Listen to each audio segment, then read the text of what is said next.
Ya estamos en vivo. Por si quieren compartir el evento, estamos en la fanpage.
Y buenas tardes con todos. Gracias por estar.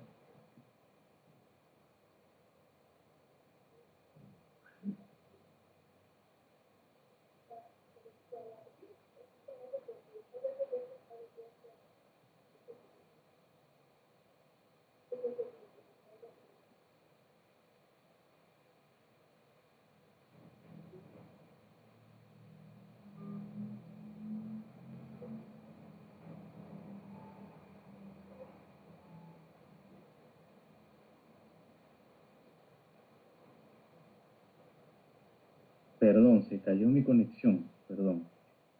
Ya estoy de vuelta. Bien, buenas tardes con todos. Muchas gracias por estar presentes en este evento tan interesante. Vamos a hablar justamente sobre un libro de Rafael Mora Ramírez, Investigando la lógica desde un punto de vista filosófico. Quien les habla es Héctor Huerto Vizcarra, presidente de la Asociación por la Cultura y la Educación Digital, quien justamente hace poco ha cumplido 10 años como institución dedicada al fomento de la lectura.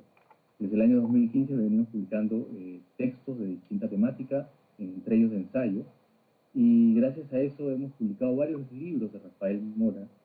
Este es el tercer libro que publicamos de él, y que hasta el momento, ¿no? Viene cosechando una buena aceptación, una buena recepción por parte del público en general y público también especializado.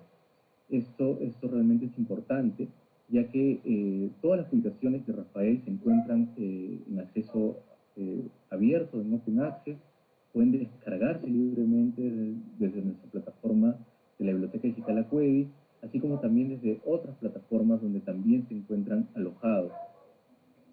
Pero quiero presentar también a las personas que nos acompañan y que van a hablar un poco de este texto.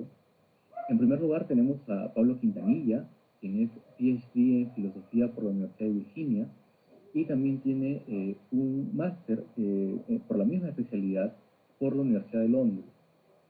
Es licenciado en Filosofía y bachiller en Humanidades con mención en Filosofía por la Pontificia Universidad Católica del Perú, donde es profesor principal.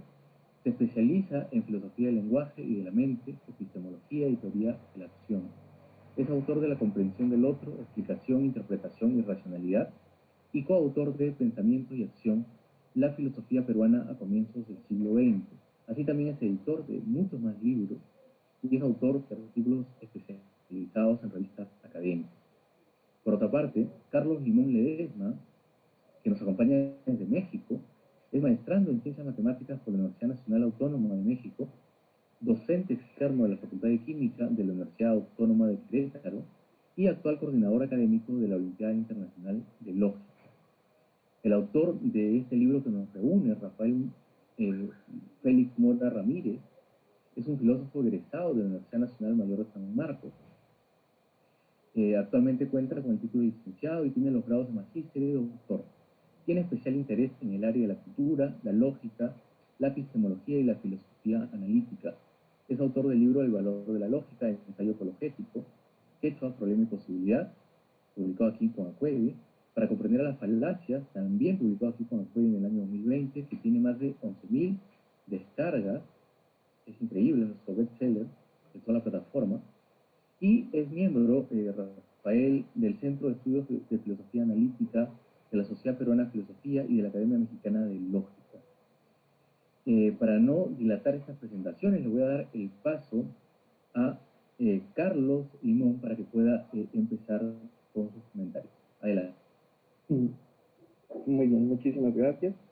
Y pues también muchas gracias por la invitación. Es un gusto estar aquí acompañando al doctor Mora en la presentación de su nuevo libro, que es muy buen material. Y bien, bueno, también aprovechar para comentar un poco al respecto y agradecer al doctor Mora, que tiene muchos años apoyando a una olimpiada que se organiza principalmente acá en México, que es la Olimpiada Internacional de Lógica, en la que participan varios países con pequeña representación, y el doctor Mora ha sido un pilar importante para que esto se pueda llevar a cabo, y particularmente es como nuestro mayor representante allá en Perú. Entonces, él es parte de la Academia Mexicana de Lógica ya desde hace algunos años y se agradece muchísimo su apoyo. Y él me parece que uno de los lógicos actuales, de estos contemporáneos, que quizá no es el nombre apropiado para la época, pero de los que siguen trabajando en la dirección que la lógica necesita. Entonces, me parece que es un elemento muy importante. Y su nuevo libro, su libro de investigación a la lógica desde un punto de vista filosófico, investigando a la lógica, me dio una sorpresa para bien. En realidad el libro me parece que está muy bien estructurado, es un libro muy completo. Yo creo que puede servir tanto como una introducción al tema de la lógica, a alguien que tenga algún interés especial desde alguna otra disciplina, puesto que el libro aborda temas del ámbito del derecho, aborda temas incluso un poquito sociales, pero algo que me sorprendió y me sorprendió bastante para bien, es que toca sin temor algunos temas de ciencia y algunos temas orientados hacia la parte matemática, como tratando de darle un lugar. Esto a mí me resulta extremadamente importante, puesto que no es, digamos, lo más común en los manuales de lógica, que suelen estar orientados plenamente hacia filosofía. Aunque el título, como el título bien lo señala, el libro está muy orientado a una parte y a un análisis filosófico, en el que debo confesarme no ser o no estar demasiado adentrado, por lo que carecería quizá de algunas herramientas para terminar de entender la profundidad de los temas que se abordan en algunas secciones.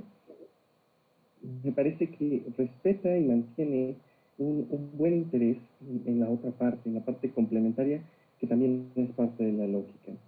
Entonces, uno de los objetivos principales que parece ser que nos pone en evidencia a lo largo de su texto es intentar una especie de unificación y reconocimiento general de la lógica. No solo desde dos partes separadas, sino viéndolo como un solo todo.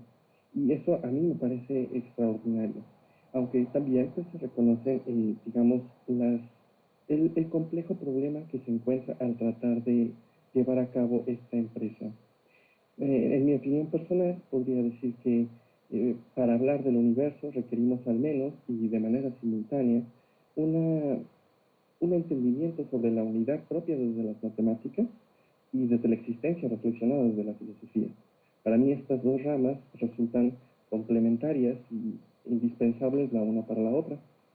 Claro que nuestra limitación para hablar como humanos resulta pues igual de evidente que la inalcanzable objetividad que tanto anhelamos y perseguimos, tanto desde las ciencias como desde las humanidades, que bueno, mi ignorancia no me permite entender qué tanto las humanidades entran o no entran en ciencias y por qué no.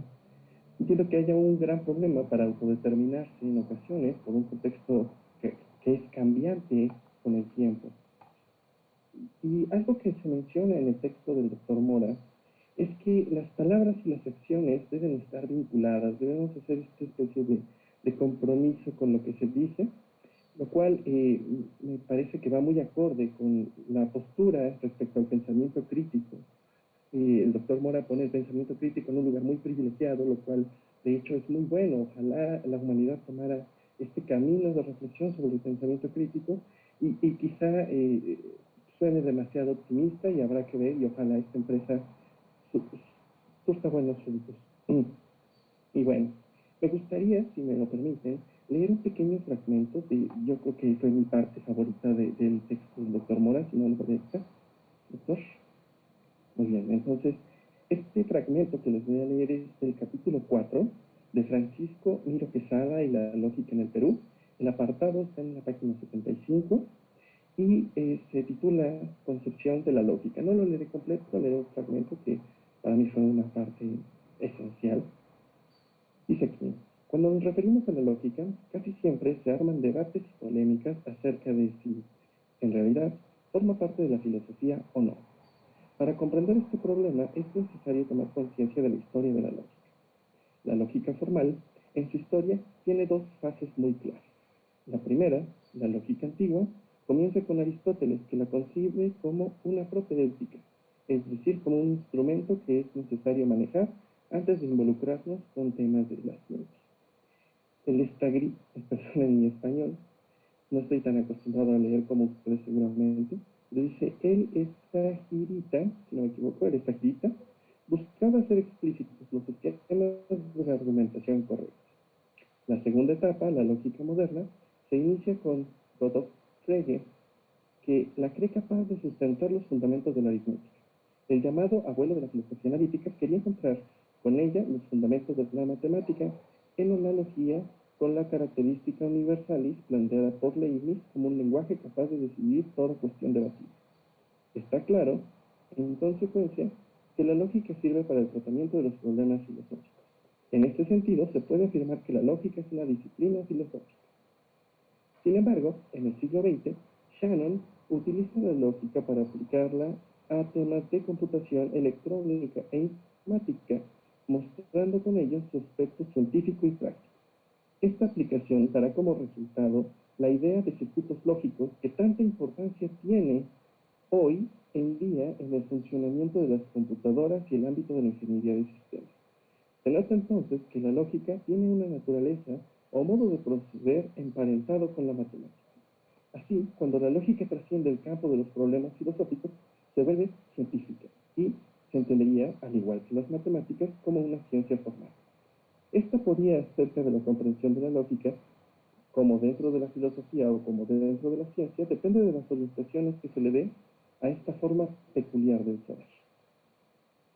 Si se la usa para dirimir asuntos filosóficos, hablaremos de una lógica filosófica. Si se la usa para entender aspectos relacionados con problemas matemáticos, hablaremos de una lógica matemática. Esto concluye la cita del fragmento. Este fragmento para mí fue espectacular leerlo, me parece maravilloso que se empiece con esta empresa, porque es como tratar de diluir un poquito el divorcio que existe desde esta etapa de las ciencias del surgimiento de las ciencias de la computación. Entonces me sorprende que yo vea por aquí mencionado al que se consideró el padre de la teoría de la información, que es un matemático muy importante, que tuvo la fortuna de estudiar un poco de sus teoremas, porque digamos que es el primer paso, a mí me parece un muy buen primer paso en la dirección correcta de incluir ambas perspectivas, porque si se intenta ver como un solo conocimiento lógico, se necesita tener unas buenas bases, un buen fundamento que provenga de ambos lados. Y muchas veces resulta que en el libro habla ampliamente sobre esto y da muchísimos ejemplos, y suele existir una cierta discordia entre estar de un lado o del otro y querer estudiarlo como cosas separadas, cuando en realidad, como bien defiende el doctor Mora, está hablando de una misma disciplina que tiene, digamos, estructuras en común y que había que identificar que son parte de la misma. Igual me parece que es un objetivo gigantesco tratar de, digamos, delimitar por completo lo que constituye o no a la lógica. Me parece que da muy buenos ejemplos que vale la pena discutir. El libro finalmente parece que sí termina recayendo de todos modos un poquito más a la parte filosófica, lo cual es totalmente entendible por la orientación y el perfil, entonces me parece que está muy bien hecho y creo que puede aportar a cualquiera, ¿no? En algunos pequeños apartados me deja peculiarmente y me queda intrigado respecto unas afirmaciones. Bueno, en algún momento parece sugerir que la lógica debe hacer afirmaciones sobre el mundo. Esto me resulta, digamos, un poquito contraintuitivo a la noción que yo había tenido, puesto que acá en el círculo que yo he tenido la oportunidad de estudiar un poquito la lógica con los matemáticos, tenemos esta idea de que, al igual que las matemáticas, la lógica, digamos, que propone posibilidades y alguien más decidirá cómo es el mundo. Entonces, puede ser que sea solo una parte, digamos, una parte muy restringida de la lógica, que es a la que le estamos prestando atención. Sin embargo, a mí me gustaría escuchar, quizás, profundizar sobre ese tema, porque es particularmente interesante para nosotros esta cuestión, si debe tomarse como normativo o como descriptivo, ¿no? Que es algo que incluso podría trasladarse a una reflexión sobre filosofía de las matemáticas. Entonces, pues, enhorabuena, muchísimas gracias por este gran esfuerzo, creo que merece un gran aplauso. Entonces, ojalá mucho material así, y pues eso sería todo de mi parte. Muchas gracias. Muchas gracias, Carlos. Pablo, por favor, adelante. Muchas gracias, estimados amigos. Yo quisiera comenzar felicitando a la editorial Acuedi, representada hoy día por Héctor Puerto, por esta nueva publicación. Es una editorial muy joven, pero ya tiene títulos de importancia, como de hecho he constatado en los últimos días que estuve entrando en su página web para ver qué cosas había publicado recientemente. Y estas publicaciones se dan en muchas diversas disciplinas, tanto humanidades, ingeniería, incluso ciencias, lo que además incluye a la filosofía, por supuesto. También quisiera agradecer a Rafael Mora por haberme invitado a redactar el prólogo a su libro y en esta ocasión haberme invitado a participar en la presentación. Creo que este libro es un valioso aporte a la lógica y a la filosofía en nuestro medio. Pero para justificar esa afirmación, comenzaré haciendo una breve contextualización del tema para luego describir y comentar los propósitos y los objetivos que tiene el volumen. Y como una saludable coincidencia, algunos de los temas que voy a abordar tienen que ver con los comentarios realizados hace poco por el colega Limón. Las relaciones entre la filosofía y la lógica han sido siempre complejas. Como se sabe, esta disciplina nació como parte de la filosofía, más especialmente como un instrumento filosófico, es decir, como un órgano o una herramienta para ser empleada por la filosofía. Si acreditamos a Aristóteles como el creador de la lógica, recordaremos que él nunca empleó la expresión logikos. Quien comenzó a hacerlo fue Alejandro de Afrodisia hacia fines del siglo II. Recordemos que los títulos que actualmente se atribuyen a la obra aristotélica no fueron puestos por Aristóteles, sino en su mayoría por Alejandro de Afrodisia u otros autores. Aristóteles empleaba la expresión analítica para lo que nosotros hoy llamaríamos lógica. Esta expresión analítica procede de análisis, que tiene el significado de desatar, desarmar o desensamblar algo. Así, en sus orígenes, la lógica era la actividad de desenredar los conflictos argumentales para poder pensar con más claridad. De hecho, la lógica o analítica no es clasificada por Aristóteles en ninguna de las ramas de la ciencia, ni en la filosofía primera, que sería lo que hoy día llamaríamos filosofía, y lo que Aristóteles posteriormente se denominaría metafísica. Ese término tampoco lo utilizaba Aristóteles, pero Aristóteles sí hablaba de filosofía primera, y tampoco ubicaba Aristóteles a la lógica en la filosofía segunda, en la deutera filosofía, que es lo que hoy día nosotros llamaríamos las ciencias empíricas, ¿no? Entonces, la lógica en Aristóteles, la analítica, sería transversal a estas disciplinas, ¿no? Pero no sería considerada una ciencia, porque ni sería filosofía primera ni sería filosofía segunda, ¿no? Sería una disciplina formal. La idea entonces del Estagirita es que la lógica no tiene como función proporcionar nuevas verdades sobre el mundo, sino analizar aquellas verdades que las ciencias nos proporcionan, que es precisamente lo que Carlos ha mencionado en su momento, y es un tema interesante para discutir, ¿no? Bueno, esta concepción de la lógica como instrumento y como una disciplina que no versa sobre el mundo, empezó a cambiar radicalmente con los años. Aunque Kant todavía solía entenderla como propedéutica, hacia el siglo XIX, con la obra de Boole, Frege, Russell y Whitehead, entre otros, la lógica empezó a evidenciarse como una ciencia por sí misma, una ciencia formal, claramente, cuyo valor excedería con mucho el meramente instrumental, es decir, al ser únicamente apoyo para la filosofía o por el razonamiento.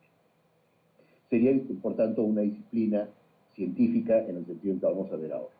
Estos autores que acabo de mencionar desarrollaron intuiciones que ya se encontraban en Raimundo Lulio, el filósofo catalán, y en Leibniz, quienes consideraban que los estudios lógicos podían iluminar la naturaleza misma de la racionalidad humana.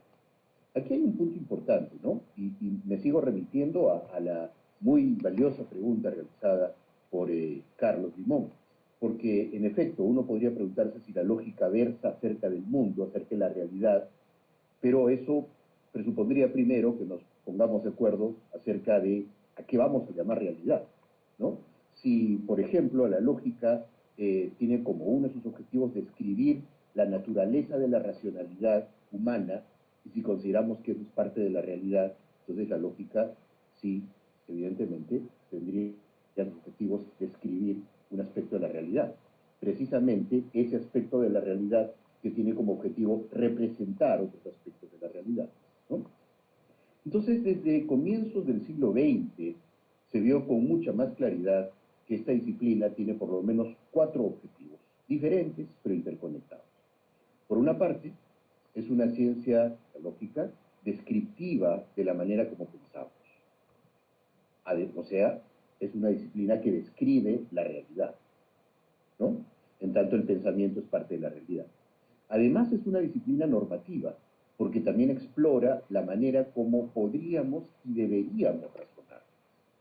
Adicionalmente, tiene un rol pedagógico, porque se propone ayudar a mejorar nuestros mecanismos de inferencia en circunstancias tanto académicas como coloquiales. Más aún, es una ciencia que tiene como objetivo examinar las posibilidades y limitaciones de los sistemas y lenguajes formales. Al día de hoy, los desarrollos más interesantes en lógica, desde mi personal punto de vista, se dan en 2 frentes. Por una parte, en el terreno de la simbolización operacional, mostrando las posibilidades formales de los sistemas clásicos y no clásicos, de las lógicas extendidas, de las lógicas divergentes. De otro lado, en el terreno interdisciplinario. Como correctamente me parece Carlos ha señalado, Rafael pone una pica en Flandes en ese tema, ¿no? Y en este terreno interdisciplinario, la lógica explora las interconexiones con disciplinas como la psicología, la lingüística, las ciencias de la computación y la informática, las neurociencias. Por ejemplo, son famosos los estudios de Jean Piaget, que ya tienen sus años, sobre el desarrollo ontogenético del pensamiento del niño y cómo el niño, en la medida en que su cerebro va madurando, va desarrollando determinado tipo de habilidades lógicas, ¿no? Obviamente, esa disciplina está en la frontera entre la lógica y la psicología, ¿no? Pero hoy día, más que en la época de Piaget, estaría en la frontera con las ciencias también y con la lingüística, ¿no? Más aún, hay un gran potencial de investigación en la intersección entre la lógica y los estudios interculturales. Porque así como la antropología cognitiva investiga los mecanismos de conocimiento de la realidad de culturas no occidentales, estudiando las semejanzas y diferencias que pudiera haber con los muy estudiados procesos de razonamiento occidental, es necesario y posible estudiar los patrones inferenciales de comunidades con desarrollos culturales e históricos diferentes a los occidentales. Quisiera detenerme un minuto en este tema porque me parece de particular importancia. Durante siglos, la filosofía occidental ha asumido, no es claro si correctamente o no, que el análisis que hace de las formas de razonamiento occidentales es un análisis de las formas de razonamiento todo ser humano racional. De hecho, el propio Kant establece en la crítica a la razón pura que su deducción trascendental de las categorías, por ejemplo, su analítica trascendental, su dialéctica trascendental, valen para cualquier criatura racional. Y hay un pasaje maravilloso en la crítica a la razón pura de Kant, en la que Kant explícitamente dice que si existiera alienígenas y si los alienígenas fueran racionales, tendrían que tener las mismas estructuras del entendimiento que nosotros, ¿no? Por supuesto, no hay ninguna razón que pueda dar Kant para hacer esta afirmación, es una simplemente estipulación, porque hoy día nosotros, bajo el influjo de Charles Darwin, diríamos que la manera como ha evolucionado la razón humana es un producto de la selección natural. Y evidentemente podría en otro planeta, si es que existieran criaturas inteligentes o racionales, o con el nombre que les pongamos, autoconscientes, tener otro tipo de estructura de razonamiento. Este es un tema sobre el que se podría discutir por horas. Yo con mucha frecuencia discuto con mis amigos lógicos. No he conversado este tema con Rafael, me interesaría hacerlo en algún momento, o con Carlos, me interesaría hacerlo, pero lo he discutido con otros amigos lógicos, quienes consideran obvio, de toda obviedad, como decían los medievales, que la lógica establece afirmaciones necesarias y que por tanto estas afirmaciones o estos modos de razonamiento de la lógica, estas operaciones de razonamiento de la lógica, las reglas de razonamiento de la lógica, por ejemplo el modus ponens o el modus tollens, no pueden ser un producto de la evolución, sino que tienen que tener una realidad independiente. El razonamiento, el argumento que emplearían estos colegas, estos amigos, es que si la lógica, digamos, los principios lógicos, vamos a ponerlo de esa manera, si los principios lógicos fueran un producto de la evolución, serían contingentes. Y si fueran contingentes, obviamente no serían necesarios, y entonces la lógica no sería lógica, ¿no? Las veces que yo he enfrentado a estos colegas, estos amigos, y les he dicho, ¿cómo puedes tú probar que los principios lógicos no son contingentes, ¿no? La única respuesta que suelo recibir es la siguiente: porque no se me podría ocurrir a mí que pudiésemos razonar de otra manera. Y bueno, obviamente con eso ponen su cabeza sobre la bandeja, porque yo lo único que necesito decir es, claro, a ti no se te puede ocurrir que nosotros, los seres humanos, pudiéramos razonar de otra manera, porque así es como razonamos. Es decir, si es verdad que los principios lógicos son un producto de la evolución del cerebro humano, entonces es evidente que no se nos podría ocurrir razonar de una manera diferente. De la misma manera como no se nos puede ocurrir a nosotros ver si no es en 3 dimensiones. Aunque es lógicamente concebible que haya criaturas en alguna zona del universo que no vean en 3 dimensiones, sino en 8, por ejemplo, ¿no? No digo que eso ocurra, pero es lógicamente posible que pueda ocurrir. O sea, no es una verdad necesaria, en otras palabras, ¿no? Ahora, evidentemente esto da lugar para una gran discusión, ¿no?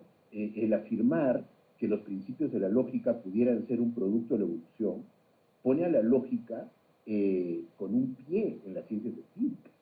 Y esto, sin duda, es un tema extraordinariamente interesante, ¿no? Pero bueno, no me voy a detener sobre eso. Quizá a la hora de las preguntas podríamos discutir un poco más sobre este tema, en caso que haya interés en hacerlo.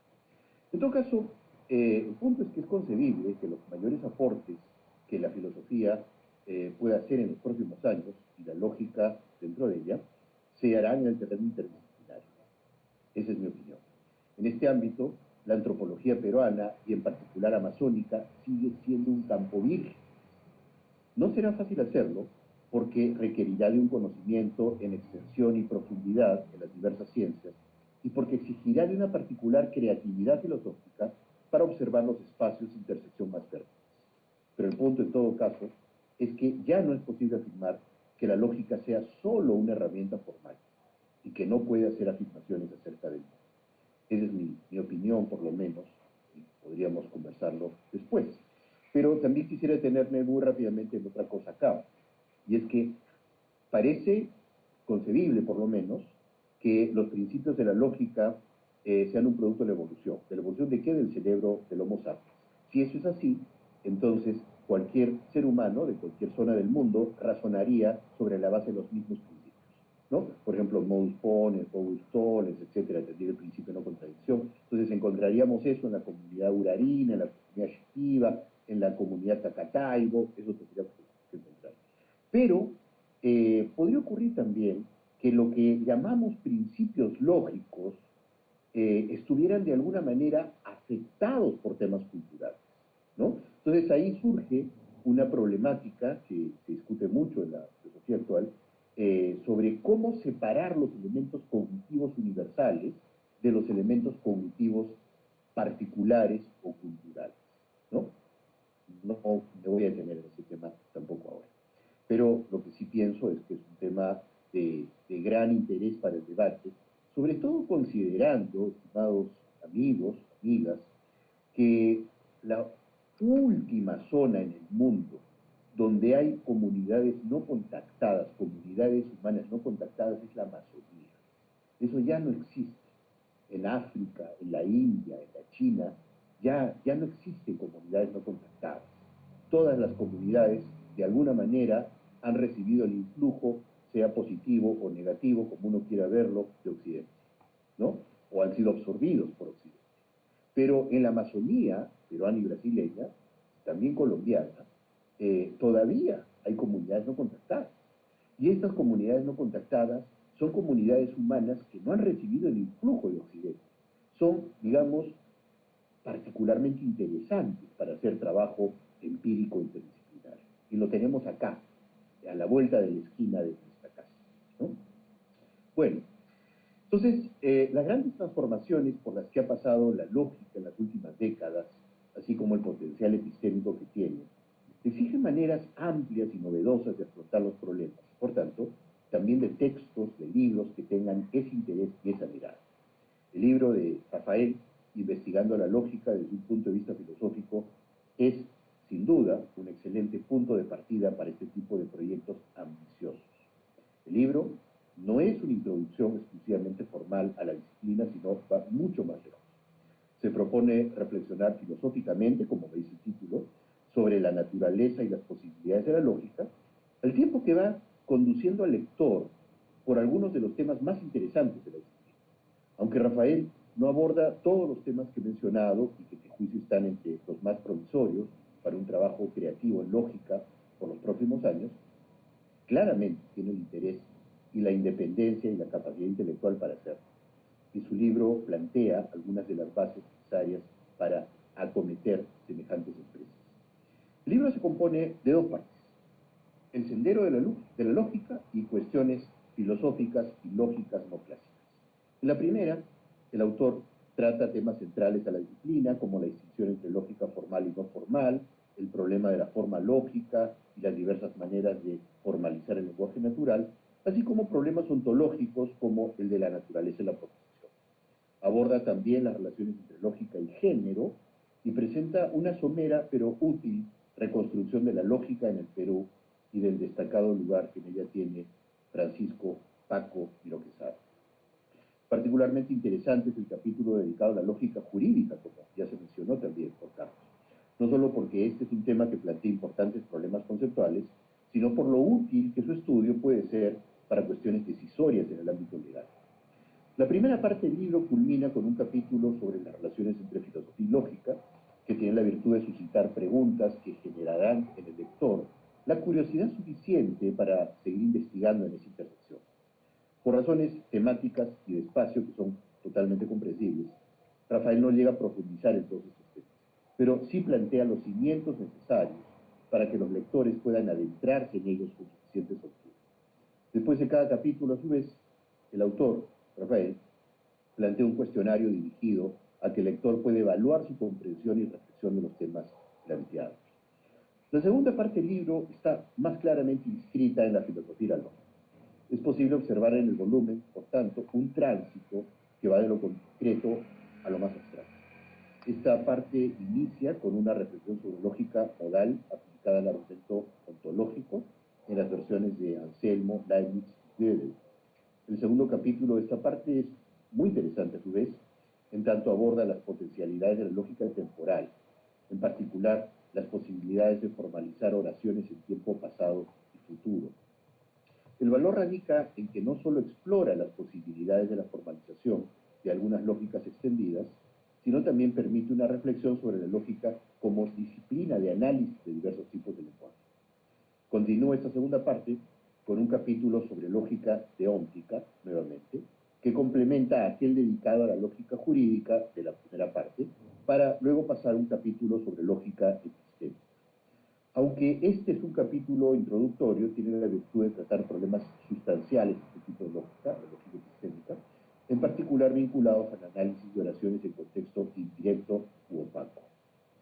El siguiente capítulo, dedicado a la lógica dialéctica hegeliana y a los sistemas de lógica paraconsistentes, resulta también importante porque enfrenta un tema central, pero con frecuencia evitado por los lógicos, que es la naturaleza de la lógica dialéctica hegeliana, desde el punto de vista de la lógica formal actual.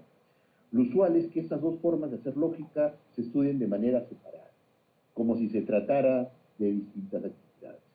Eso suele ocurrir porque la mayor parte de exégetas de Hegel no están suficientemente familiarizados con la lógica contemporánea, simbólica, para trazar un puente, y porque muchos lógicos formales simplemente no entienden el valor que Hegel tiene para la filosofía. El intentar, por tanto, integrar ambos terrenos es en sí mismo interesante, pero lo es más el ver uno a la luz del otro.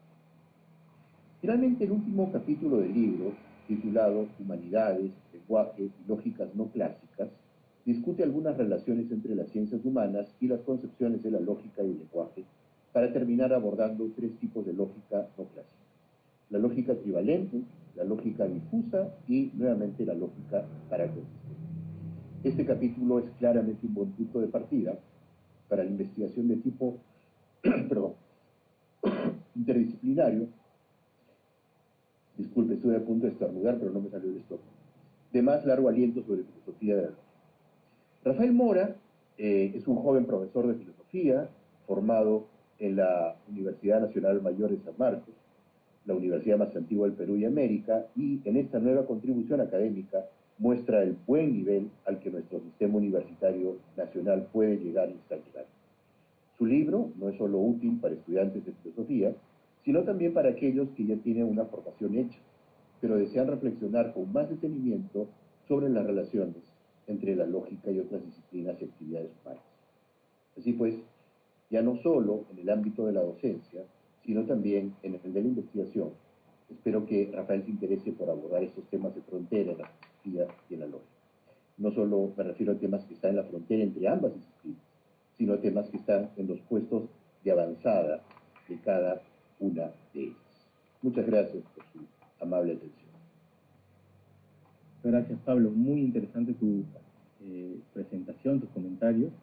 Yo quisiera darle la palabra a Rafael y de repente luego pasar a una pequeña ronda de preguntas entre nosotros, y si alguien del público que también nos está viendo quiera plantear la pregunta, puede hacerlo en los comentarios para hacérsela llegar al autor.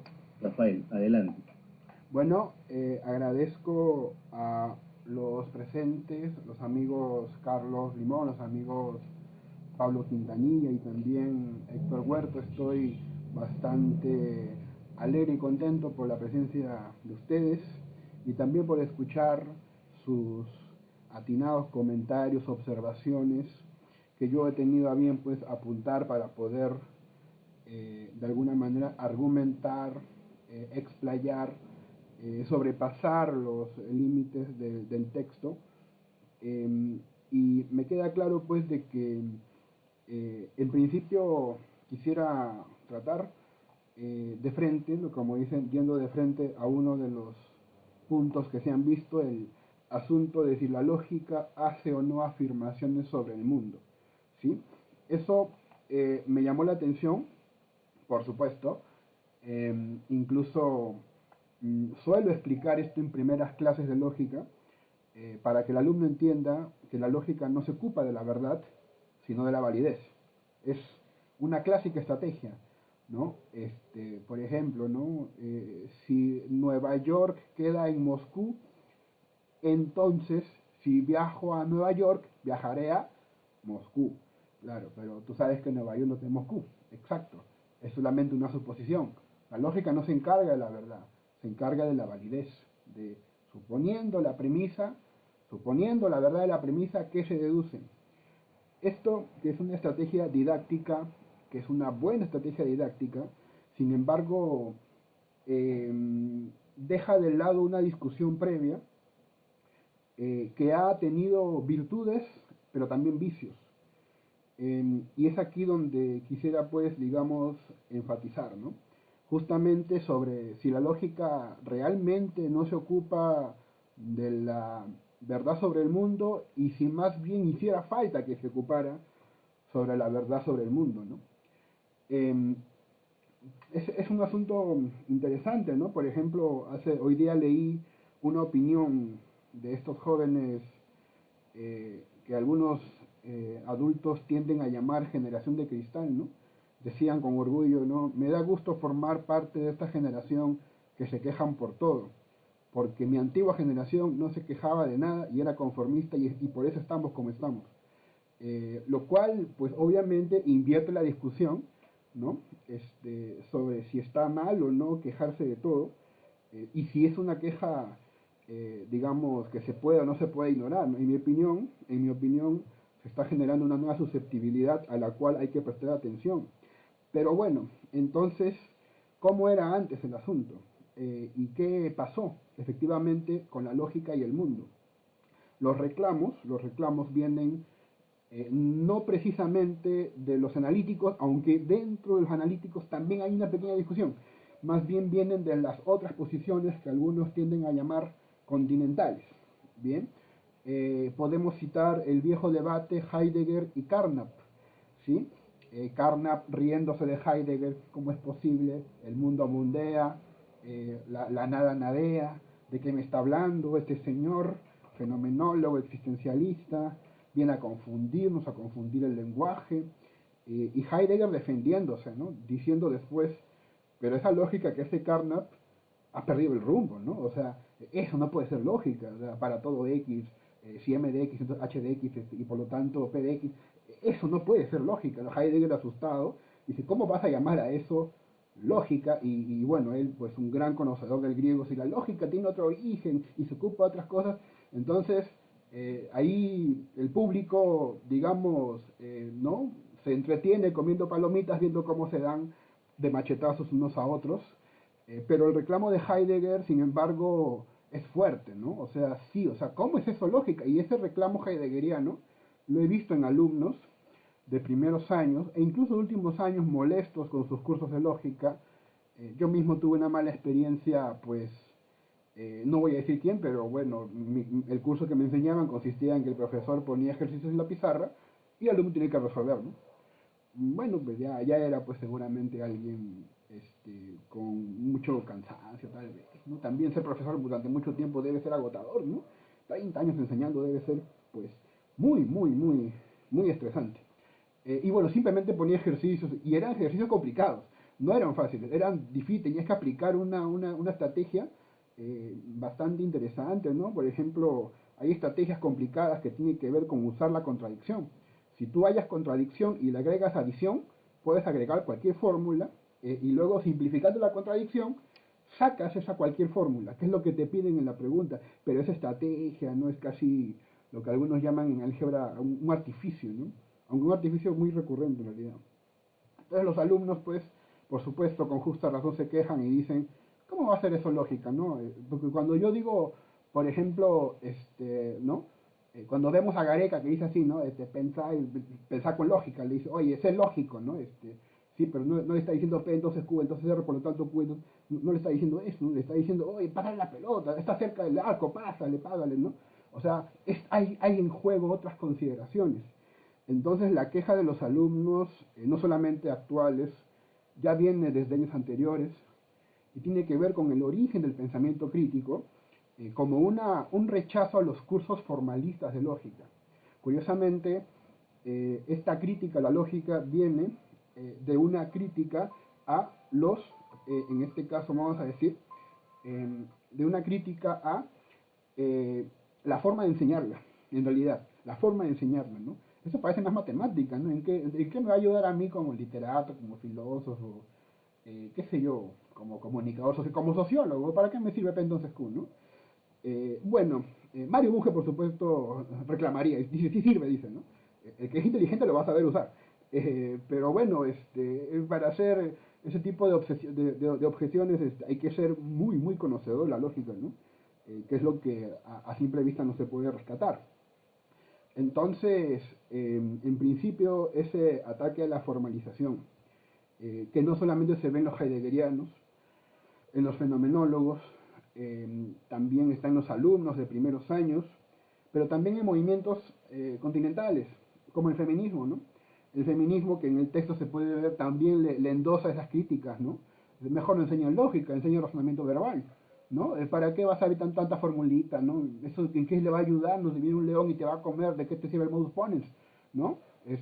Si un dictador se aprovecha de ti y te cobra más impuestos, ¿de qué te sirve la propiedad transitiva, ¿no? Entonces, las feministas ahí, incluso una de ellas, una feminista que tiene que ver con la lógica de la relevancia, mm, bueno, ella criticaba, miren este tipo de crítica, la propiedad de la exportación o la regla de la exportación.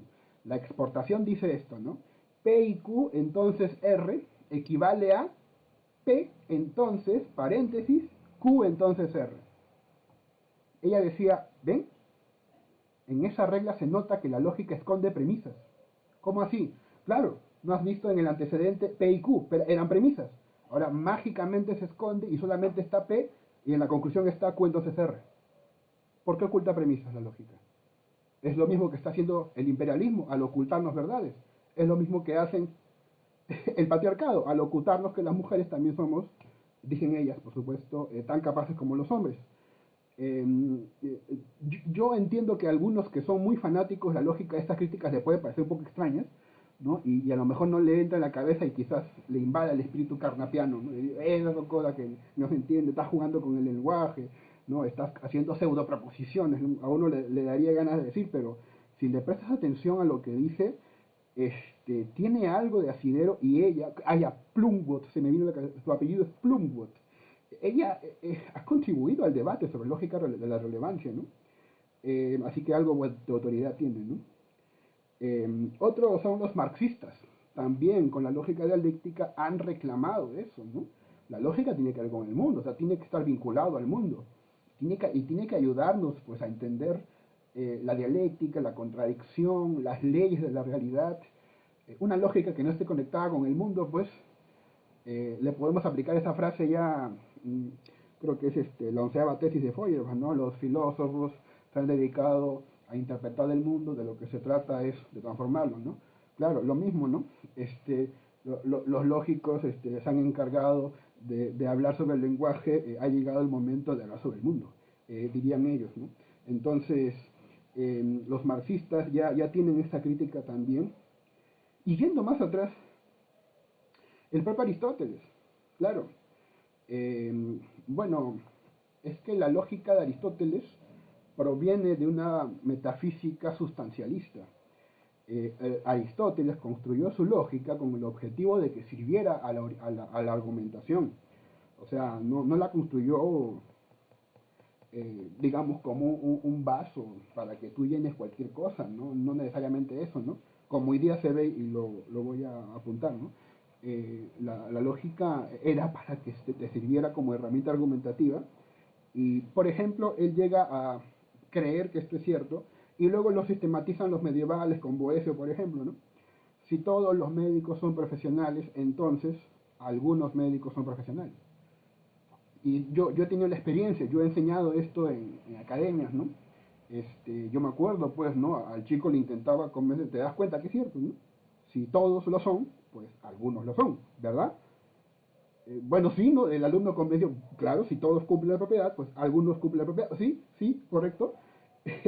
Y luego descubres con Boole, con Wittgenstein, con los demás, que esa relación subalterna no se cumple, porque en el cuadro de Boecio, después de criticarlo absolutamente, lo único que sobrevive son las propiedades, las relaciones contradictorias. O sea, la lógica moderna dice Si todos los médicos son profesionales, ¿se puede deducir? ¿Algunos médicos son profesionales? No. ¿Por qué? Porque antes tienes que suponer que existen médicos.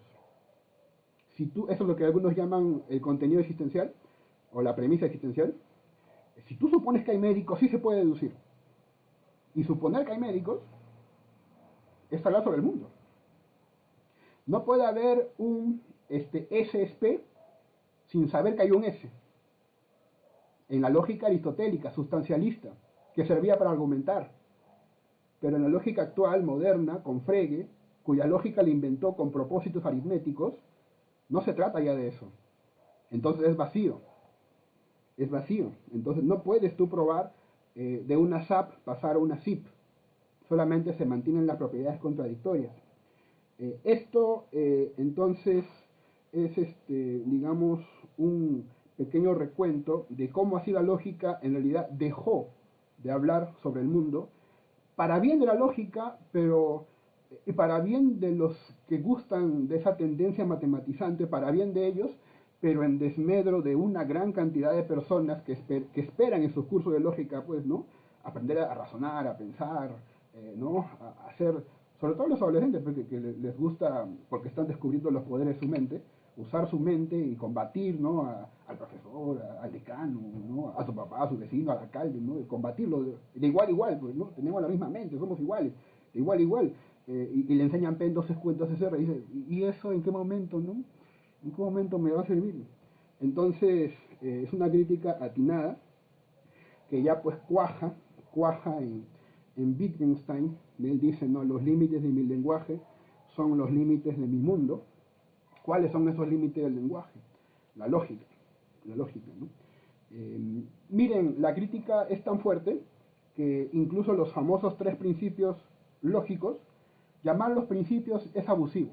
Hoy en día, ¿no? Alguien, un matemático, sí, pues principios, pero de nombre, son meras tautologías, ¿no? P o no P, principio, no es, o sea, P o no P es una reglita, es una tautología, es la tabla de verdad, te vas a demostrar. Pero principio, así como los 3 principios de Newton o algo así, no es, ¿no? Entonces, incluso los títulos nobiliarios que tenían las antiguas reglas lógicas, se deshacen, ¿no? Es así que alguien, por ejemplo, que empieza a enseñar lógica, cuando se mete a lógica jurídica y cree que es la lógica que le enseñó su mal profesor de índole formalista en su universidad, se encuentra con un principio que no entiende, que se llama principio de razón suficiente. Dice, ¿y esto para qué sirve? ¿No? Dice, el principio de razón suficiente que dice que todo ocurre por algo. Entonces no le encuentra sentido. Sí, obvio, todo ocurre por algo, ¿no? Y eso se aplica en lógica jurídica, ¿sí? Yo he visto sentencias judiciales donde el que está escribiendo la sentencia, y debido al principio de razón suficiente, nosotros comprobamos que... entonces, ahí te das cuenta de, acá está pasando algo raro, ¿no? O sea, ahí todavía está esta dicotomía y todavía está la necesidad de, digamos, entender bien qué está pasando con el sistema de didáctica de lógica, de enseñanza de lógica, y la realidad acerca de lo que es la lógica, que no está muy clara, ¿no? Todavía. Y como les decía, no solamente hay que traer a los continentales para poder aplicarle el debate, ¿no? Dentro de los mismos analíticos, ha habido la sospecha, como le decía Pablo Quintanilla, de que la lógica podría ser a posteriori. El argumento viene a partir de la sospecha de lógicas cuánticas, ¿sí? Y, por ejemplo, ¿no? Hay un principio que seguramente conocen como la propiedad distributiva, ¿no? P o Q, paréntesis, y R, ¿a qué equivale? A P y R o Q y R. O sea, se distribuyen nomás, ¿ya? Es un principio obvio, correcto. ¿Ahí qué problema hay? Ya, que si tú aplicas esto en contextos de física cuántica, no se cumple. Por ejemplo, este átomo o esta partícula está en este intervalo o no lo está, cierra paréntesis, y tiene esta velocidad. Por aplicando propiedad distributiva, ¿qué debería salir? Está dentro de este intervalo de la partícula y tiene esta velocidad, o está fuera del intervalo, digamos, y tiene esta velocidad. Pero como ustedes saben, por el principio de Instituto de Heisenberg, no se puede detectar al mismo tiempo la velocidad y la posición de la partícula. Entonces, ¿qué tienes? Falso o falso. Por ejemplo, no, en este caso falso y falso, perdón, ¿sí? O sea, este principio de distribución se revelaría como falso porque aplicándolo en contextos de física cuántica no calza. Entonces los lógicos ahí bastante, digamos, sutiles dijeron, entonces se puede cambiar la lógica la realidad puede cambiar la lógica, dijeron. ¿Cómo es posible? No que la lógica era necesaria o algo así. Y ahí comenzó el debate, ¿no? Esto lo planteó Hilary Putnam, ya por si acaso, aunque luego se retractó, ¿no? Bueno, Hilary Putnam es un filósofo que está dispuesto a cambiar su posición de acuerdo a los argumentos, lo cual es bueno un filósofo que reconozca limitaciones y que luego cambie su posición, está muy bien, eso es más bien un acto de sinceridad casi heroico hoy en día, ¿no? Donde pues casi todos quieren tener la razón y nada más. Entonces, dentro de ámbitos formalistas, incluso dentro de la discusión de los analíticos, ya está la idea de si el mundo afecta o no la lógica, ¿sí? Aquí está, pues, entonces, un debate interesante, un debate, bastante, en mi opinión, ¿no? Enriquecedor, que ha ocurrido, pues, a raíz de la pregunta de nuestros amigos. De repente, quizás ya solamente soltar un par de ideas, en realidad menores. Sí, es cierto, reconozco que podría dar el texto para más si se vincula con temas interculturales, de hecho sí. Sí hay ganas de explorar, por ejemplo, el mundo andino y explicar ahí lo que podríamos llamar lógica, ¿no? En algún momento se me ocurrió, conversando con este amigo Flores Quelopana, a quien recomiendo pues que lo sigan o que lo busquen, ¿no? Gustavo Flores Quelopana, le comenté este proyecto que tenía que en realidad me parecía un poco flojo, ¿no? Que era, para mí me parecía flojo, ¿no? ¿Qué cosa? Escribir un manual de lógica, así un clásico manual de lógica, pero en quechua, ¿no? Pero luego intentándolo escribir me di cuenta que iba a estar lleno de españolismos, ¿no? Porque no hay traducción para fórmula, por ejemplo, ¿no? Habría que construirlo de una forma muy juguetona, ¿no? Lo cual me parecía un poco inapropiado. Eh, entonces Flores Quelopana me sugirió, pero no hagas eso, pues, ¿no? Mejor métete al mundo quechua y extrae nuevos principios, ¿no? Lo cual me parece una buena estrategia, ¿no? Él, como siempre, pues, dando luces, ¿no? Y sí, pero eso queda pendiente, ¿no? No lo he podido hacer, y me parece que sí, hace falta eso. Hace falta tener un poco más de interés por el aymara, por el quechua, ¿no? Supongo que en México, diríamos, por el náhuatl, ¿no? O por el maya, ¿no? Que también ahí son lenguas nativas. No solo por un afán académico, ¿no? Por un afán de identidad cultural, ¿no? Que tanto falta nos hace en medio de tanta globalización, ¿no? Y una última idea menor es la sospecha que tampoco he podido cristalizar, pero que creo que es más o menos cierta, de que las paradojas, porque más o menos mi tema va por ahí, mi interés es con las paradojas, ya en algún momento escribiremos algo sobre eso, ¿no? Para comprender las paradojas, ¿no? O sea, la segunda parte. Entonces, las paradojas, en mi opinión, por ejemplo, la paradoja de viajes en el tiempo, ¿no? Que la deben conocer, ¿no? Si uno viaja al pasado y mata a su abuelo, ¿no? Entonces, ¿esto es posible o no, no? Si tu abuelo engendró a tu padre y tu padre a ti y tú viajas al pasado y matas a tu abuelo, entonces tú viajaste al pasado, pero si nunca exististe, ¿no? Este tipo de reflexiones da pie a lo que se llama la lógica temporal, o sea, podría dar pie a discutir sobre el tiempo y armar un esquema lógico sobre lo que es el tiempo. Y, por ejemplo, la paradoja del mentiroso, o la paradoja de Russell, que son contradicciones complejas y difíciles, podrían servir como, digamos, puertas de acceso a otras lógicas. Por ejemplo, la lógica paraconsistente, ¿no? La lógica que soporta contradicciones. Entonces yo tengo aún como tarea esta hipótesis un poco kantiana, de que las paradojas son, y esto tengo que todavía sustentarlo más, eh, condiciones de posibilidad de las lógicas no clásicas. Esto aún me falta sustentarlo más, pero es una sospecha que poco a poco sí me convencen, ¿no? Las paradojas son condiciones de posibilidad de lógicas no clásicas en un lenguaje pues, evidentemente kantiano, ¿sí?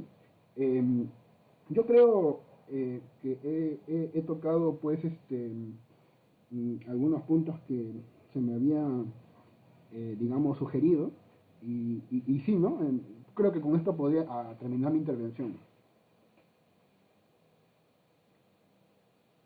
Muy bien, Rafael. Muy interesante todas las presentaciones y comentarios.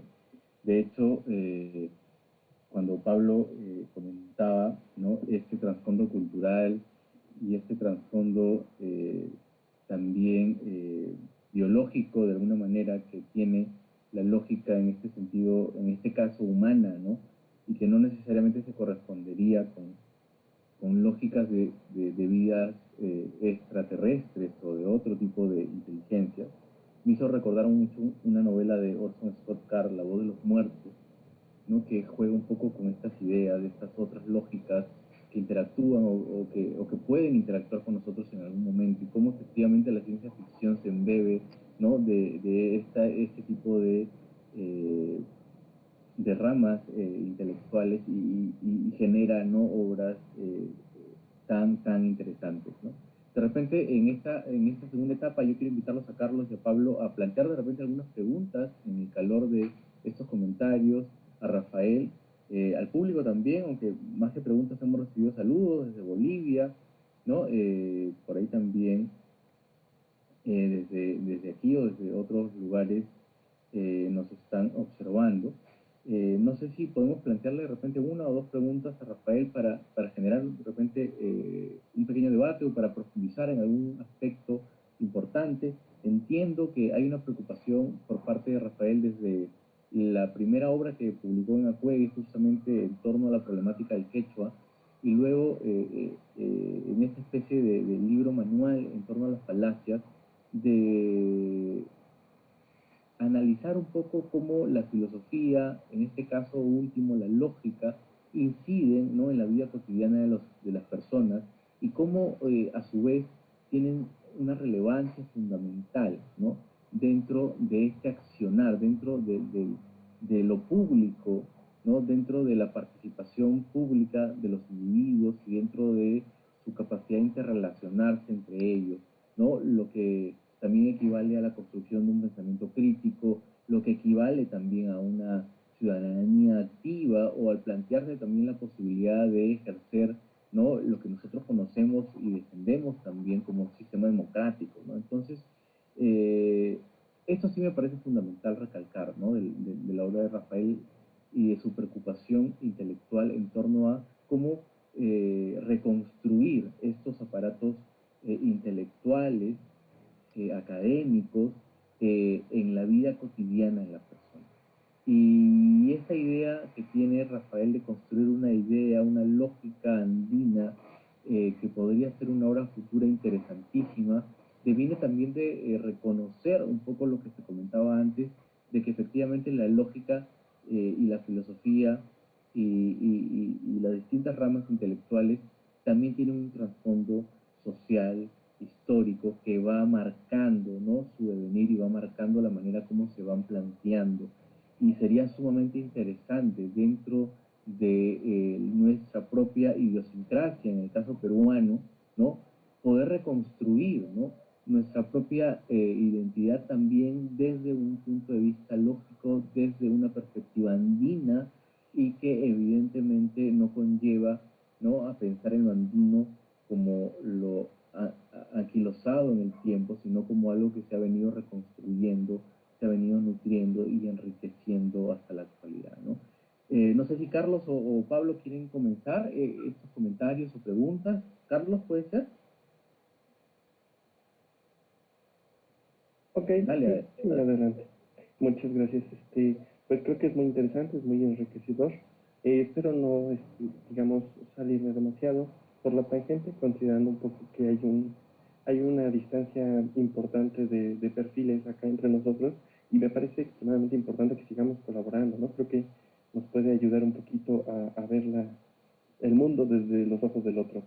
Entonces, bueno, señalar un poquito que lo que comentaron ahorita sobre la lógica con la realidad me hace tener la sensación, digo, me falta terminar de entenderlo de fondo, pero me da la sensación que se vincula con digamos, sí, digamos problemas que también existen en matemáticas y la sutil diferencia entre matemática pura y matemática aplicada, hasta donde yo sé, no es, digamos, un problema resuelto, no es que esté totalmente decidido y que todos crean que la matemática es o no es real, y como que se delega una parte de motivación, y de hecho me parece genial, porque uno puede hacer matemáticas por el puro juego y sin ningún interés de aplicarlo a la vida real, y se puede, ¿no? Es un ejercicio creativo.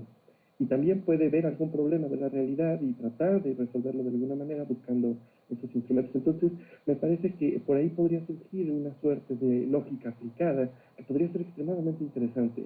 Digo, habría que ponerlo ahí como una idea al aire que me surge.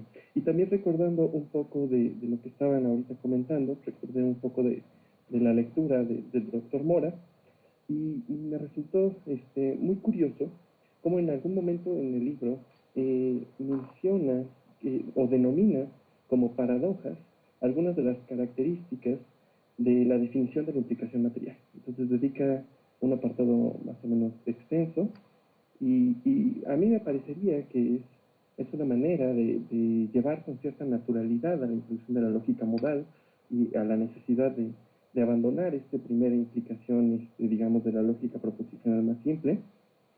Así parecería.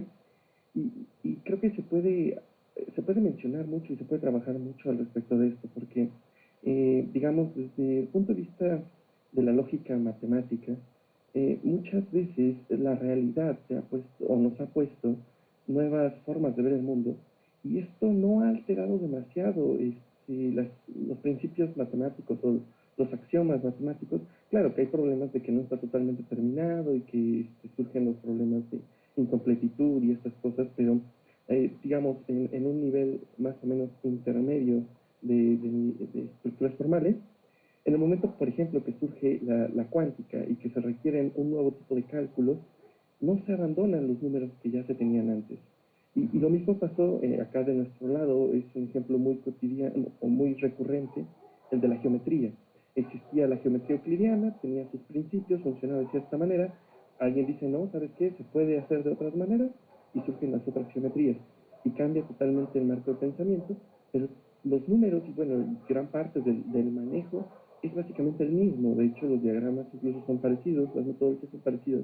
Entonces, parecería como que no se abandonó la matemática, simplemente se abandonaron los axiomas que se tenían en ese momento.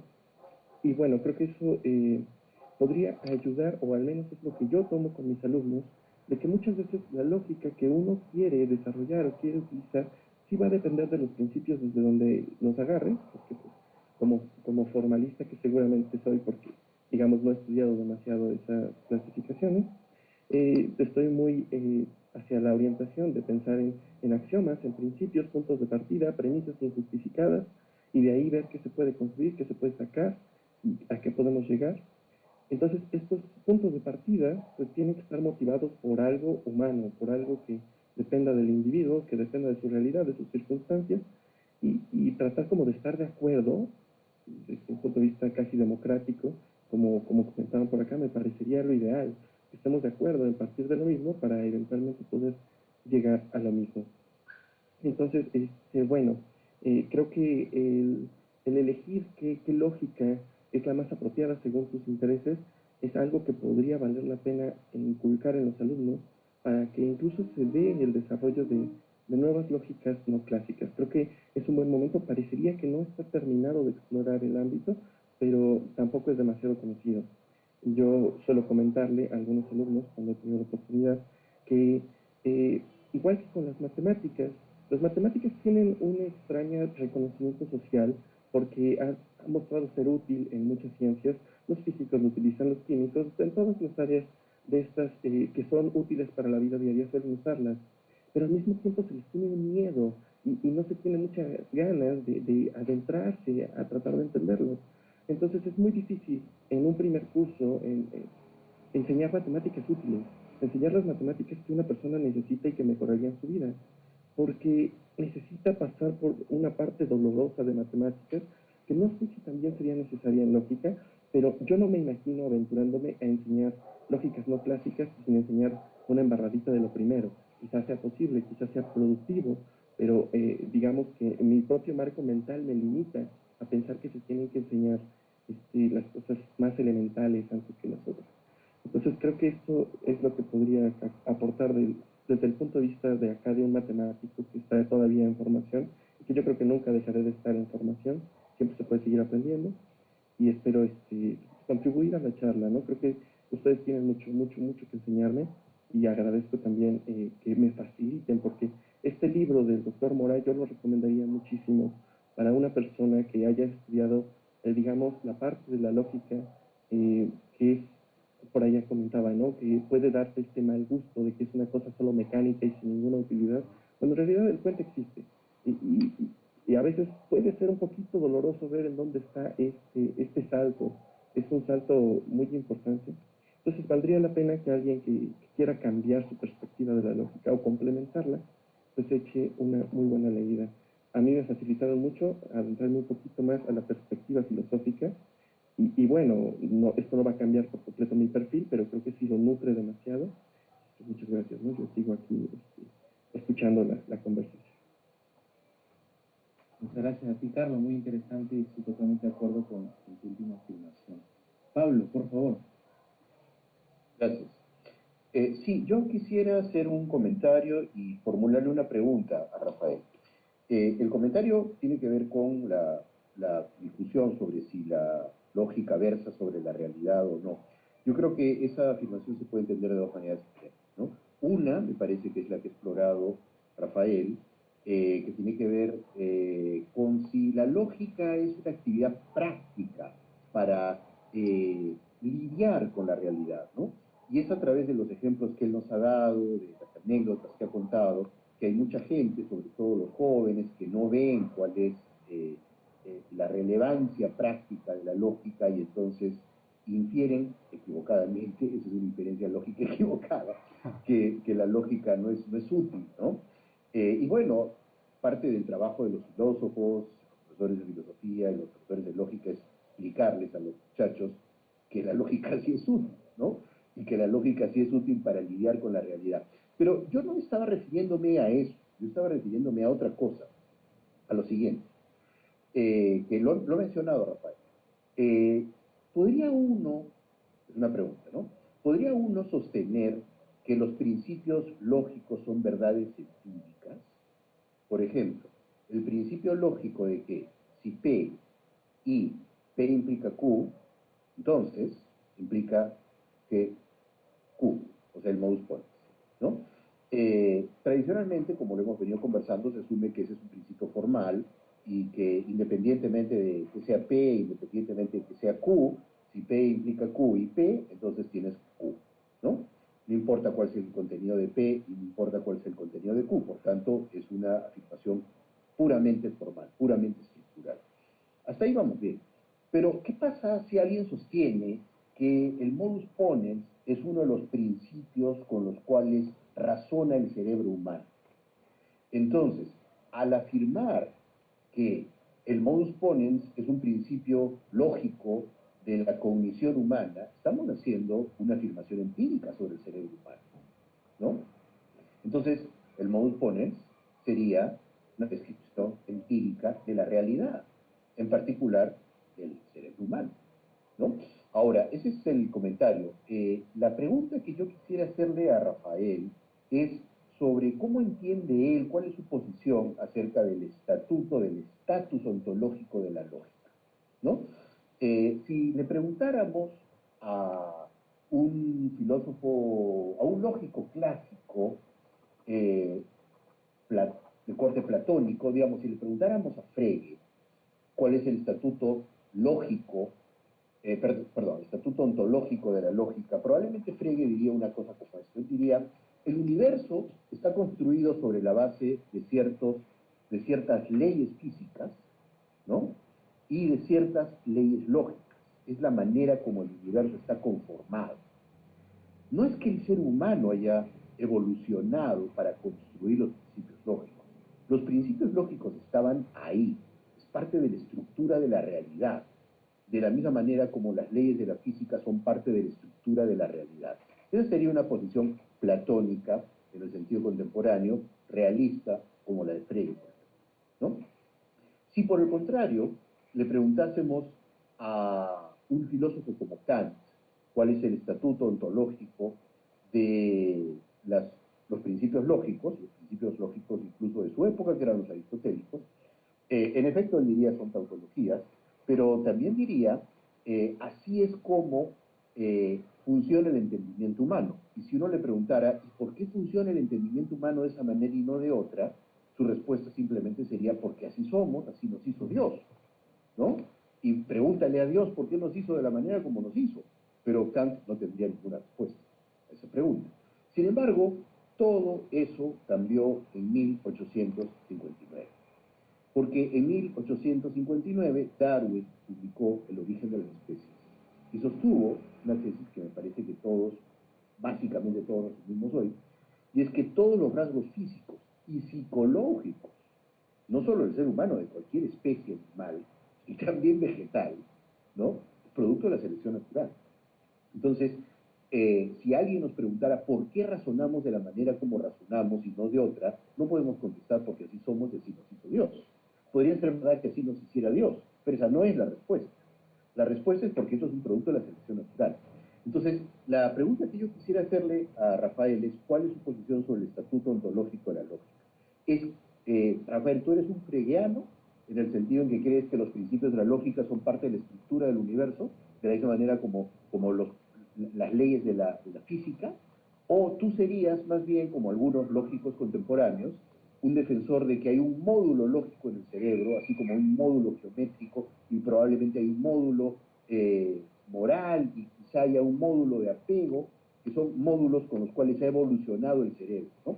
Algunos autores intentan conciliar la posición platónica y la darwiniana. Algunos de ellos dirían, no, la lógica, los principios de la lógica son parte de la estructura del universo. Lo que pasa es que el cerebro humano ha evolucionado para capturarlo. No es que los principios lógicos hayan aparecido con el cerebro, sino que el cerebro ha evolucionado para comprender o reproducir o representar y pensar según esos principios lógicos. Pero esa hipotética explicación tendría que darnos una teoría de cómo así el universo tiene principios lógicos, porque es mucho más fácil explicar que el universo tenga principios o leyes físicas, y las leyes físicas son contingentes. Es decir, nuestro universo tiene como ley física la ecuación según la cual E es igual a mc al cuadrado, pero podría haber un universo en el que ese principio no se cumpla, de la misma manera como es perfectamente concebible que haya un universo donde la velocidad de la luz no sea 290.000 kilómetros por segundo. Ahora, ¿podría haber un universo en el que no se cumpla el modus ponens? ¿Podría haber un universo en el que no se cumpla el principio de no contradicción? Esas serían las preguntas que yo quisiera hacerle a Rafael.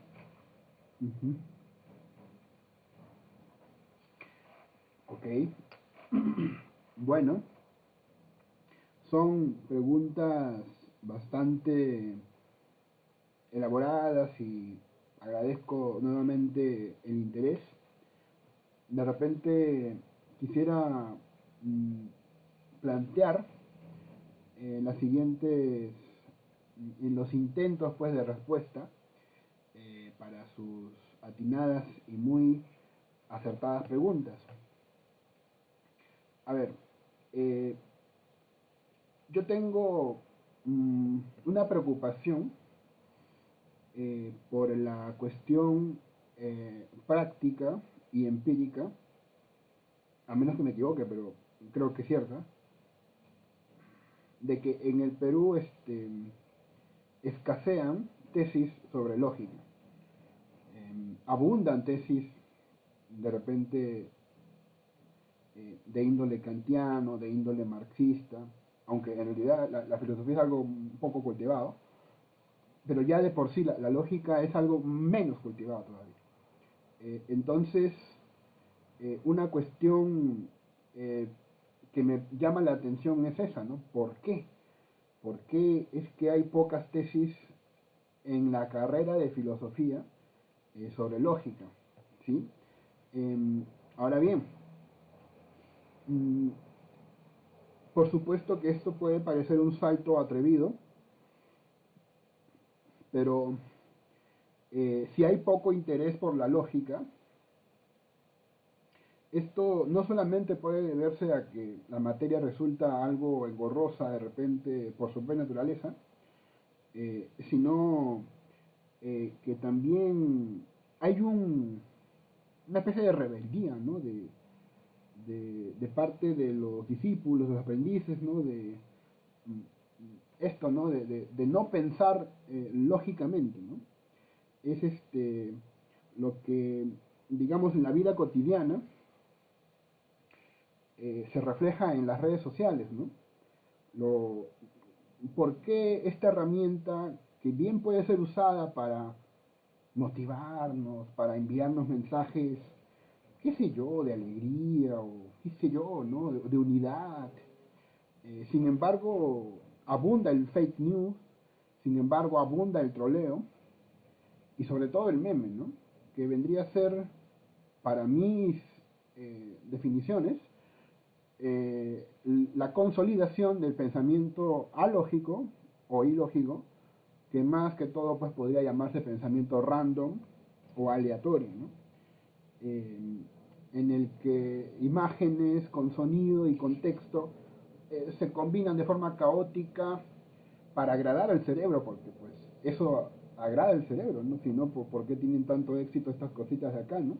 Y tú ves en la calle a mucha gente así hasta que se choca con el poste, y no es mentira, así pasa, la gente se cae, se choca con el poste, porque sí, el cerebro eh, podrá tener, según los darwinianos, ¿no? Podrá tener muchos principios lógicos, pero a la hora de la hora no piensa tan lógicamente y se deja llevar por estas cosas. ¿Por qué?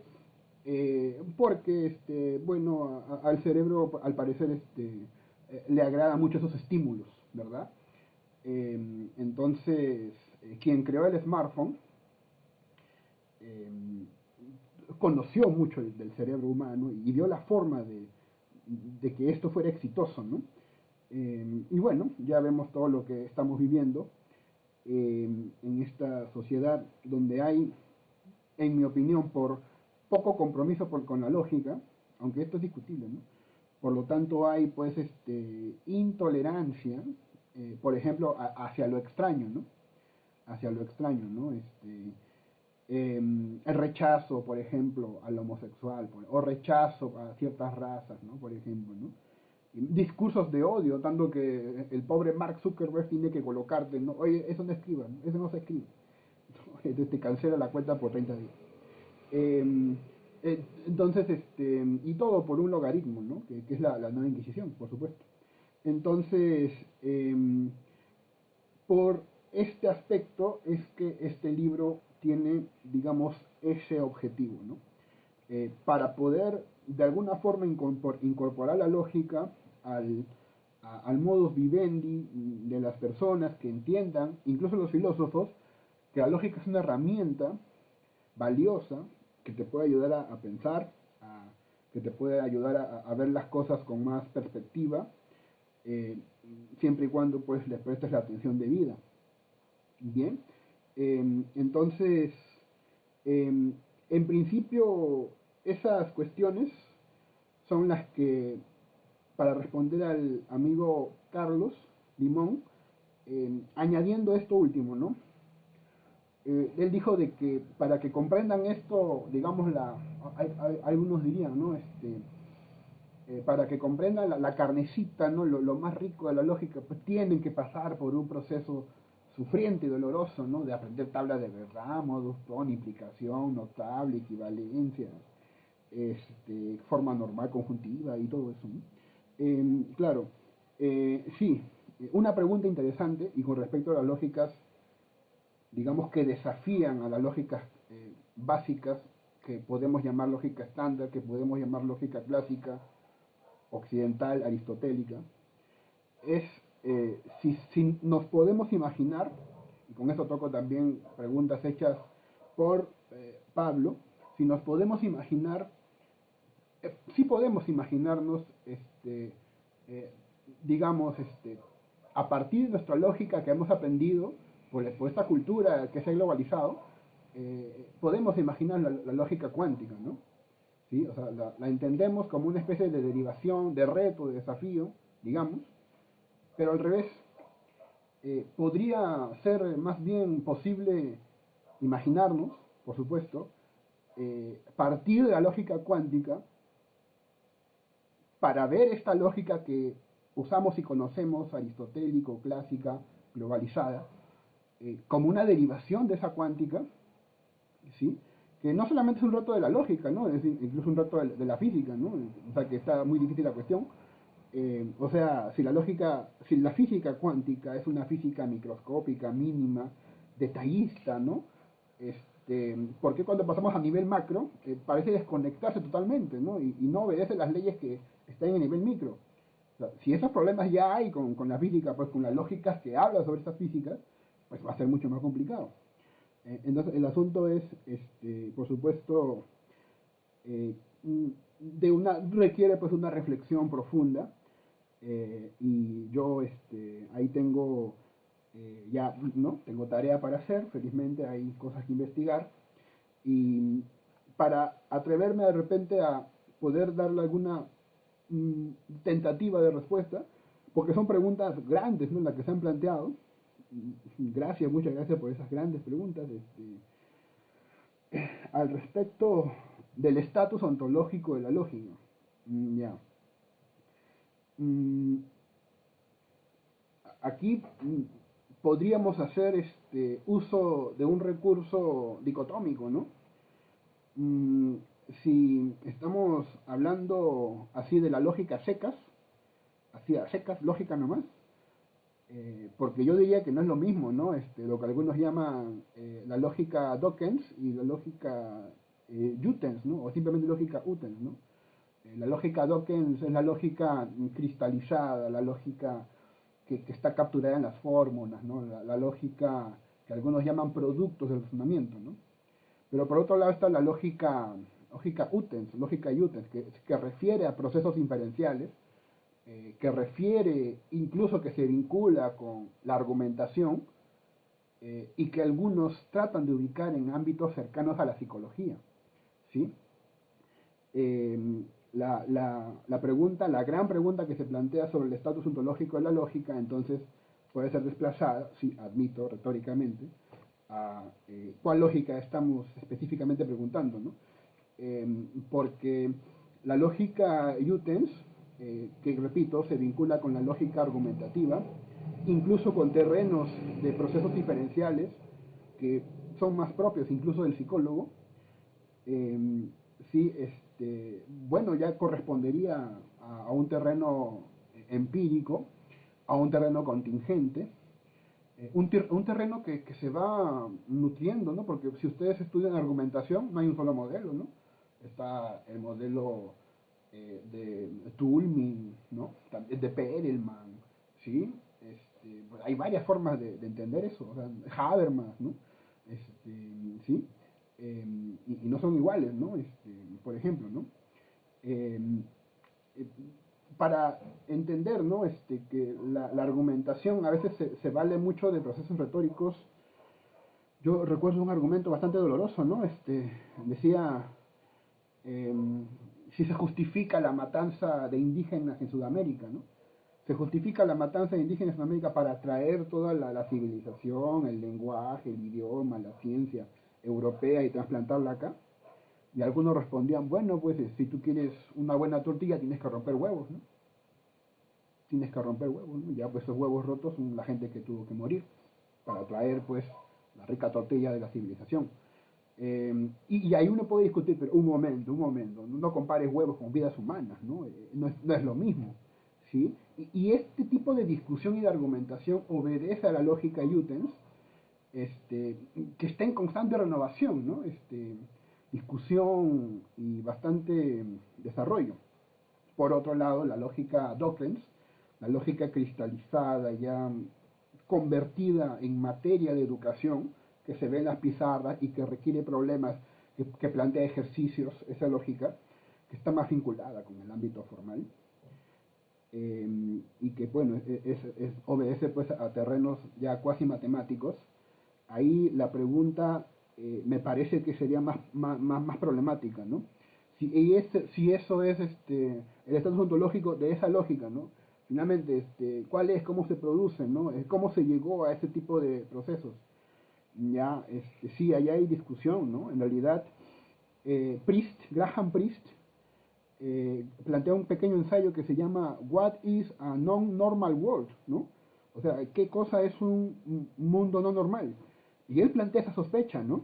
Interesante. Yo lo utilicé porque tuve que hacer un trabajo sobre una tesis doctoral, la paradoja de Curry, y Graham Priest plantea lógicas, si no me equivoco fue él, donde se desafía el modus ponens. ¿Cómo se desafía el modus ponens? A partir de considerar que A y B son dialetellas. Si tú asumes que A y A entonces B, por lo tanto B, puede ser o no, bivalencia, como que ahí no hay mucho que discutir.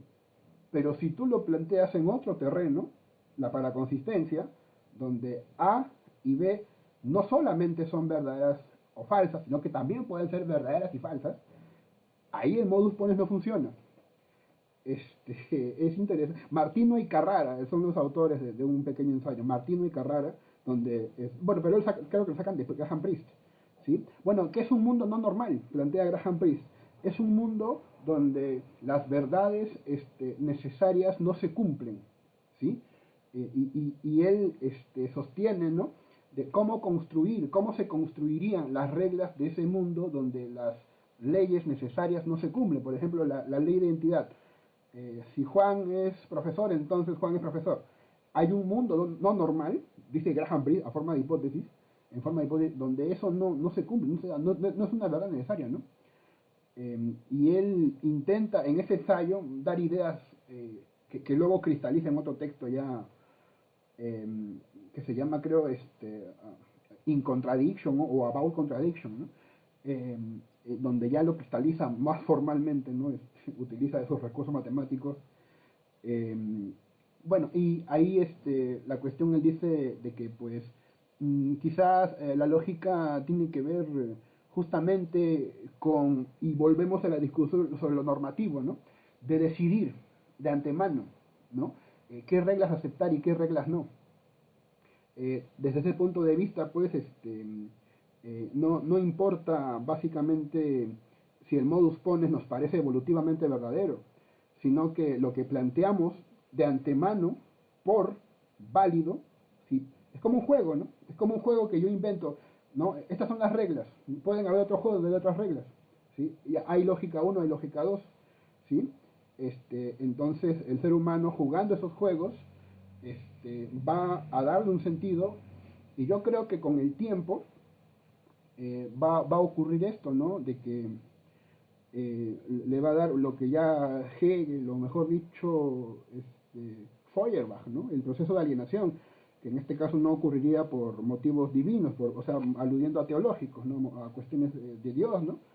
Feuerbach ya planteó esto, ¿no? En realidad, para él, Dios es un invento del hombre, pero que con el paso del tiempo, el hombre, digamos que lo vio de forma tan diferente, ¿no? Se alejó de él, se desacostumbró y creyó que Dios lo dominaba, ¿no?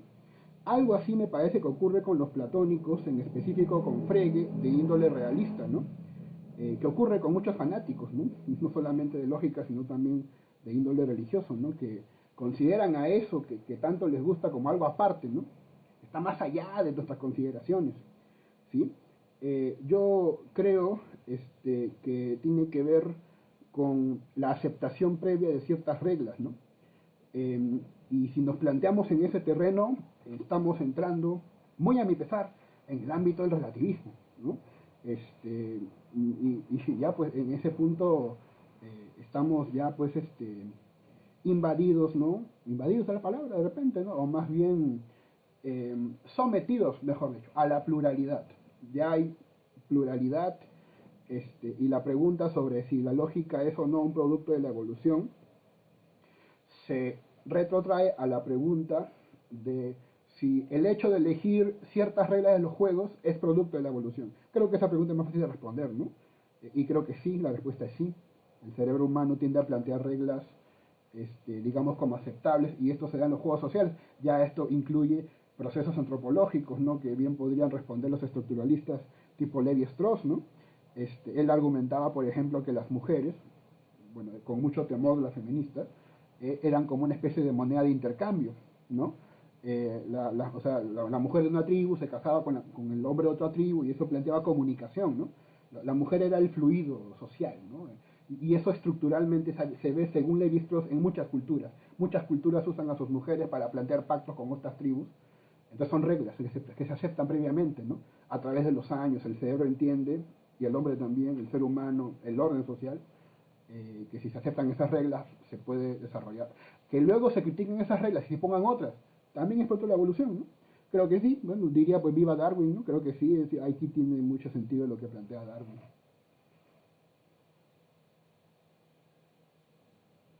Muy bien, Rafael, muy interesante. Yo quiero realmente agradecer a todos por su presencia aquí, a todos los que nos están viendo, los que nos van a ver más adelante. Agradecer primero a Rafael por escribir este libro, que me parece importantísimo, y que nos da pie a muchos debates y que nos debería dar pie a muchos debates en realidad. Y agradecer también a Pablo y a Carlos por su presencia aquí. Yo creo que han enriquecido sobremanera esta conversación y esperemos que esto no se quede solamente en el ámbito virtual, que podamos más adelante hacer presentaciones presenciales, debatir sobre algunos otros aspectos. Yo creo que ya es tiempo de salir, ¿no?, al mundo nuevamente y que estos debates lleguen cada vez a más personas también, porque son sumamente necesarios. Yo he aprendido muchísimo el día de hoy y realmente he quedado embelesado con todos los microdebates que hemos podido ver en distintos momentos aquí y que solamente son las puntas de lanza de debates mucho más grandes. Muchas gracias a todos. Será hasta otra oportunidad. Hasta luego. Muy amable, gracias. Chao, gracias.